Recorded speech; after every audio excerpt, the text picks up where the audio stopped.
Hi, everybody. It's Mr. Clark. Happy Tuesday. Yes, it is Tuesday, March 14th. Welcome to school today. We're starting a new unit of study, and I'd like to introduce that to you right now. The blue divider that you picked up and added some papers to on the table of contents side is going to explain to you where we're headed in Unit 2, The Nation Grows. We already have the nation established with Unit 1. Now we're moving on to expand in size and power. So this week we'll do a number of stories showing how the United States grows in size and power. We're going to start with the purchase of a big, huge chunk of land known as the Louisiana Territory. We're also going to look at how we send explorers out there to discover what we've purchased. Weirdly enough, we make a purchase of a big, huge section of land, but we don't really know what we bought. So we need to find out, what is it? What's out there? Well, think about, why does the U.S. want this area? How can we negotiate with the owners? And what's that land like?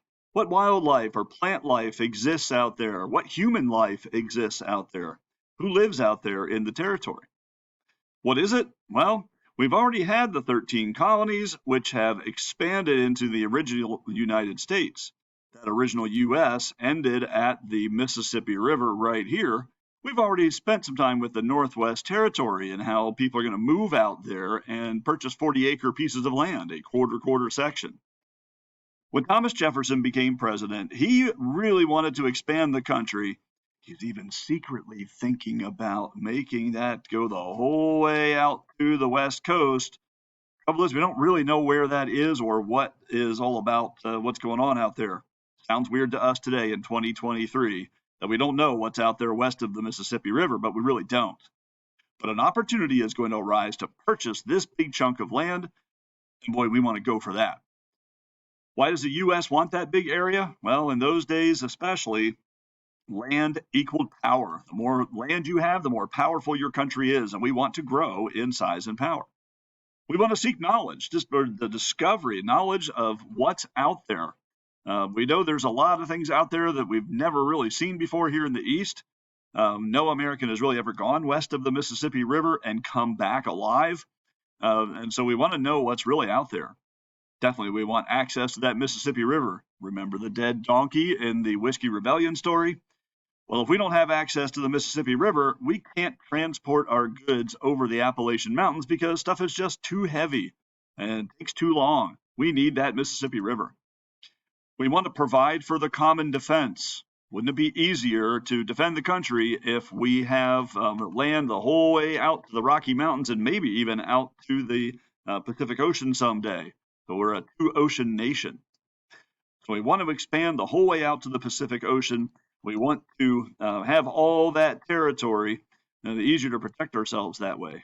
We're going to have to negotiate with some people who already live there.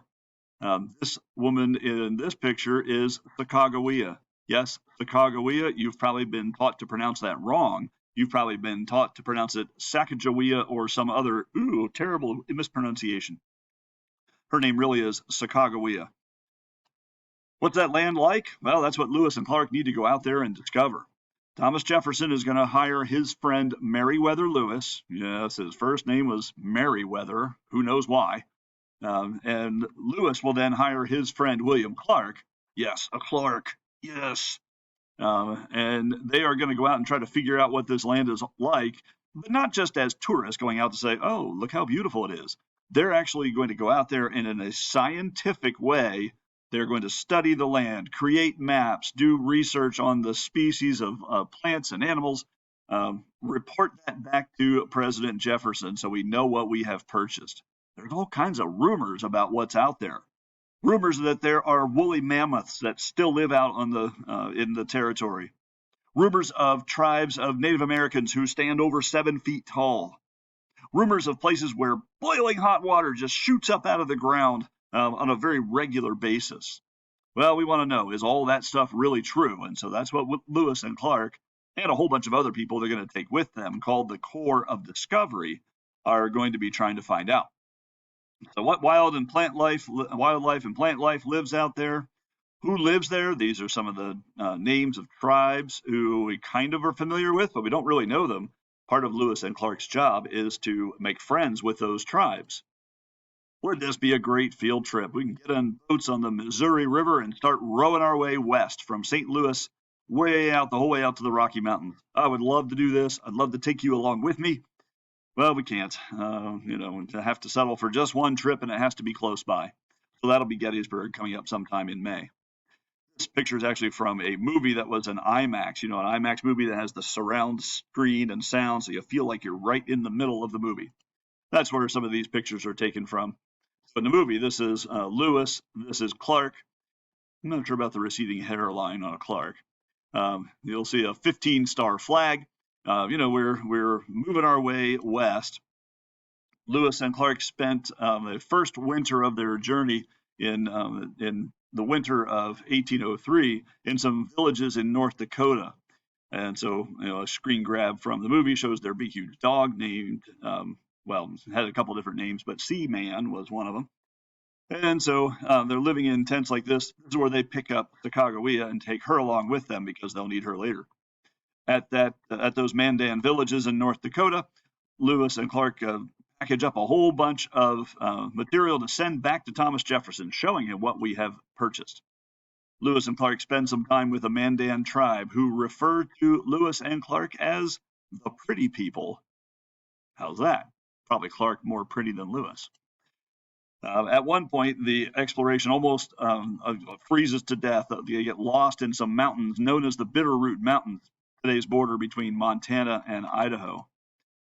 It would be really beautiful to take you out here. And honestly, some of the area Lewis and Clark explored looks just like it did then today. There's a big, huge national park called Lewis and Clark National Park, and some of that is still untouched almost by human hands. Lewis and Clark are going to discover big, huge herds of animals, tribes who they haven't ever met before.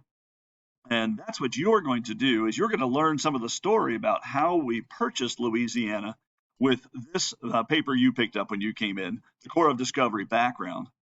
You're also then going to spend a little bit of time doing what Lewis and Clark would have had to do before they went on this exploration.